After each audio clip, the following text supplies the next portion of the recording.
Hey everyone, my name is Janae. If this is your first time here, I talk about motherhood, lifestyle, and faith-related videos. So if any of those are of interest to you, consider subscribing so you don't miss any new videos that I post. In today's video, as you can tell by the title, I am sharing with you guys how I prepared for a natural, unmedicated labor and delivery. Before we jump into the video, I just want to mention my skincare company, Bare Base. Me and my husband started it a few months ago. If you guys did not know, it is all clean, organic, and natural skincare products made with minimal ingredients, but very effective results. If you have acne-prone skin like myself, or just want to improve your skin texture and overall look, enhance your look, I definitely recommend checking out these products. I'll leave the website down below. I would really love your support, and all the ingredients are very simple and you can actually pronounce them.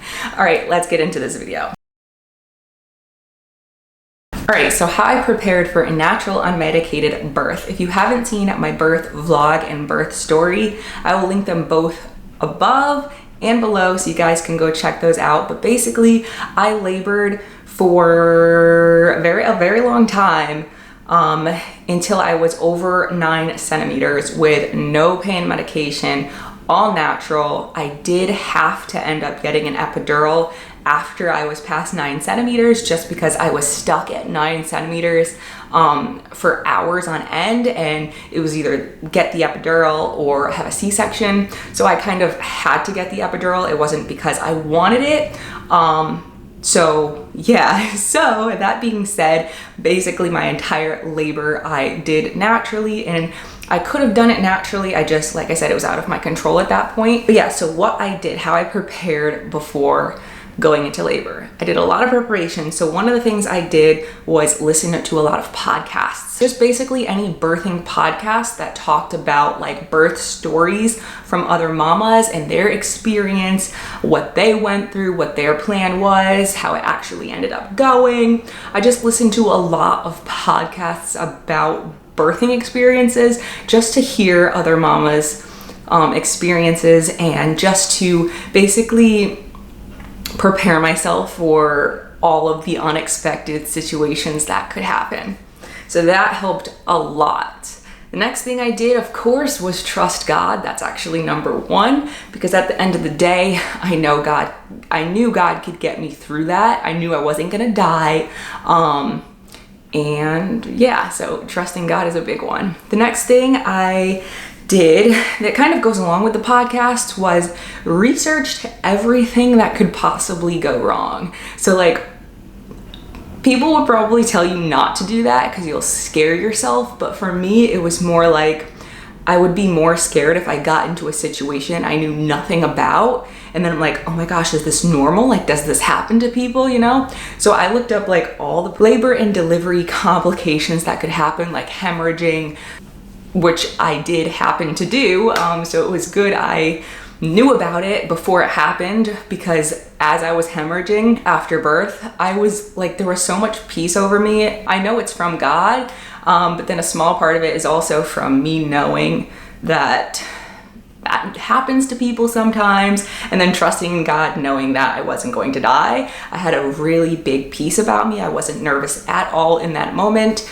So definitely researching all the possible complications that have happened to people helped me during my labor and delivery to stay calm and just know if these things do happen, you're not like a unicorn like they've happened to other people before. You'll probably be okay. The other thing I did was watched other unmedicated birth vlogs on YouTube, which you guys should totally do. You should go watch mine and then also watch other people's, just to see, because literally every single person's is different, and yeah, so literally everyone's different, but just watching some birth vlogs just gives you an idea of how that person handled the pain and how that person went through it, what they did.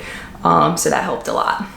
The next thing I did was actually research the pros and cons of medication, and specifically an epidural. So I already knew, because I'm a holistic and natural person, have been for years, I'm a holistic nutritionist, so I already knew I didn't want an epidural. But when I actually became pregnant, I didn't really know like what was so bad about the epidural. I know like medication, obviously, unless you really need it, isn't great for you. I just didn't know exactly why when it comes to the epidural. So I looked up the pros and cons of the epidural, listened to other people's perspectives, got the facts. And like I said, even though I knew I didn't want it, I just wanted to, you know, have that stronger reason as of why. You know, I was never in labor before this, so I didn't know really when push comes to shove if it would be that excruciatingly painful that I'd be screaming for the epidural. Like, I didn't know how I was going to react, and just be knowledged about the pros and cons of it. The next thing I did was having my why. So I encourage you guys to have your why as of why you want to do it pain-free. Not pain-free, is that possible? Medication-free. Have your why. If you don't have your why, there's like a 99% chance you're gonna have medication, and that's just statistically speaking. If you have your strong reason as of why you want to do this naturally, whatever reason it might be, if it's super strong for you, that will help you when you are actually in that moment to just think back on that, why you're doing this. Because at the end of the day, it doesn't last forever. It's temporary, it's a short amount of time that you're going through it. And if you have your strong why, that can really get you through it and keep you from avoiding asking for medication. The last 3 things that I'll say that helped me to have a mostly natural and unmedicated labor was breathing during labor and focusing on relaxing my body. So if you've watched my birth vlog, you'll see me, like, I barely make any noise, which I didn't see barely any other birth vlogs where people do it naturally that didn't make noise, but this is just the way I cope with pain personally. So I was very, very quiet, but I was focusing on breathing, inhaling, exhaling through the contractions and just relaxing my body. My aunt would sometimes remind me that through the phone. She's like, your face looks really tense, try to relax your body, because the more your body is super, super tense as you're in pain, the more it's going to hurt. And the more you relax it, it's still going to be uncomfortable and painful, but your body's more relaxed, so it better handles it, if that makes sense. So I really tried to breathe and relax through the entire extremely long process of labor, and that really, really helped me. The next thing I just knew during labor is this too shall pass, and when it does, my baby will be here. That was a strong one. It's like each contraction that I went through, I'm not gonna sit here and say it wasn't painful. I know a lot of people on YouTube say, I wouldn't say it's painful, but you know, it's uncomfortable and it's a wave, and not trying to throw shade, but it is painful. So when I did have those painful contractions, I just, again, tried to breathe, relax, and just know that, like, this isn't gonna last forever. It's not gonna last a week. Like, your baby's gonna be here soon. Just keep pushing through it. It's not the end of the world. You're doing great. You're gonna survive. And I did. And then the last thing was, which I would recommend, is a huge, huge, huge, huge tip. Whatever environment you're in, whether it be at home, a birth center, or a hospital, try to do this next thing. It's doing what felt good to your body, because at the end of the day, you are the one going through the labor and delivery at that moment. Everyone else, even if they're specialized trained nurses, doulas, midwives, they are not you in this moment. So even if they recommend some things, if that doesn't feel good to you, don't do it. Listen to your body and do what feels good. Like, I went in when I was at the birth center, I went in the tub for a while. I was in there for like an hour, and that felt amazing. And then all of a sudden it just didn't feel amazing anymore. And I got out and I got in the shower, and that felt good. And then I got out, I was birthing, you know, around the room. And then I'm like, nope, I want to go back in the shower, because that hot water just felt so good.